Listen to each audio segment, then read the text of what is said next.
Je reviens maintenant en arrière du côté de mon papa et de mon grand-père. Mon grand-père, avant-guerre, était un avocat assez brillant, assez connu, jeune député national de la Diète polonaise, extrêmement actif. Ma grand-mère était avocate elle aussi. Ils tenaient leur cabinet ensemble à Varsovie. Et elle écrivait beaucoup aussi. C'était une écrivaine assez brillante. Et c'est pas pour dire, mais après-guerre, après qu'elle ait vécu elle aussi des vicissitudes incroyables, elle deviendra journaliste. Et elle sera une journaliste très connue pour les Polonais, puisqu'elle était journaliste à la radio Europe Libre à Munich de 1953 jusqu'en 1972.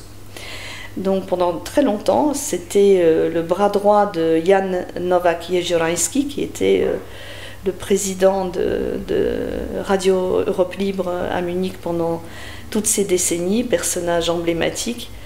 Jan Nowak, qui a été le fameux courrier de Varsovie, ou coursier de Varsovie, qui était un grand ami de ma grand-mère.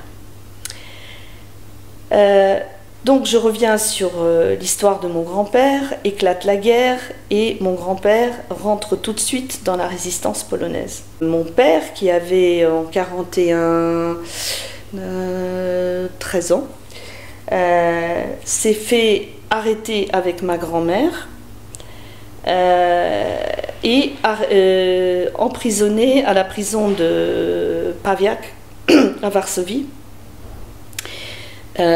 interrogé par la Gestapo bien sûr. Il avait 13 ans, donc très vite ils l'ont relâché, mais ma grand-mère a été arrêtée. Elle a passé quasiment toute la guerre au camp de concentration de Ravensbrück. Et elle a été une voisine de cellule de Simone Weil.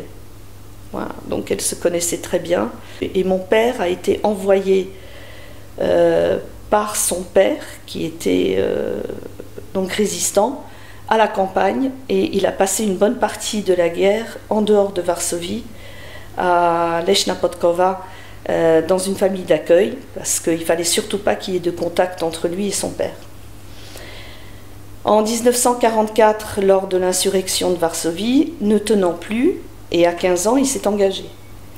Et il a fait donc l'insurrection de Varsovie. Il a participé comme jeune cadet à l'insurrection de Varsovie, et il a fait la traversée de Varsovie centre à Varsovie ouest par les fameux canaux. Les canaux, quand on dit canaux, c'était les égouts en fait. Et mon père a effectivement traversé Varsovie par les égouts. Il est resté 3 semaines sous terre pendant que Varsovie était complètement détruite. Et puis, à la fin de la guerre, arrive un moment fatidique où il fallait discuter de l'avenir de la Pologne. Et il y a eu un grand débat parce que Staline a contacté les dirigeants de la résistance polonaise, c'était évidemment un piège, pour les inviter à discuter de l'avenir de la Pologne à Moscou. Il y avait un grand débat à l'époque pour savoir s'il fallait accepter cette invitation ou pas. Mon grand-père faisait partie de ceux qui disaient qu'il faut absolument se méfier, et il y avait d'autres qui ont dit c'est une chance unique. En fait, ce qui s'est passé, c'est qu'ils sont sortis tous de leur cachette, ils se sont rendus dans une maison à côté de Varsovie à Pruszków, et il est arrivé une action absolument insensée, c'est-à-dire qu'en fait ils ont été tout simplement kidnappés sur place par les envoyés soviétiques, embarqués dans un avion et amenés à Moscou. Et là, mon grand-père a été incarcéré à la fameuse prison de Łubianka, et mon grand-père avait toujours refusé d'admettre quoi que ce soit. Il refusait de signer tous les procès-verbaux, il se faisait torturer, mais il a résisté. Et en même temps qu'il subissait tous ces traitements absolument ignobles, Il avait suffisamment de force de caractère pour se faire porter dans sa cellule un code pénal et un code de procédure pénale russe. Et il a étudié ce code pénal et ce code de procédure pénale russe entre deux interrogatoires, à la lumière de la bougie, ce qui fait que lorsque le procès de Moscou a eu lieu, je rappelle que le procès de Moscou était une vaste mascarade organisée par Staline pour confondre les dirigeants polonais, pour montrer au monde que ces résistants étaient des traîtres à la nation et surtout des traîtres à l'Union soviétique et qu'il fallait les éliminer. C'était la politique de Staline à l'époque et il voulait surtout éliminer toute l'intelligentsia polonaise, ce qu'il a commencé par faire avec le fameux massacre de Katyn en 1941.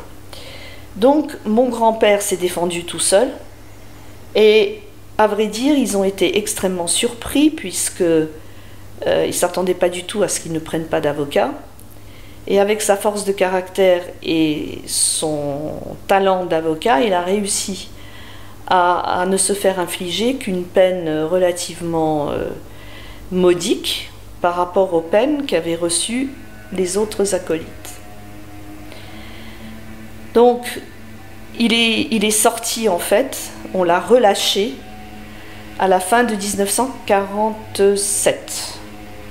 Et en 1947, il est retourné en Pologne, mais en se cachant, parce qu'il savait ce qu'il attendait, essentiellement pour aller récupérer mon père.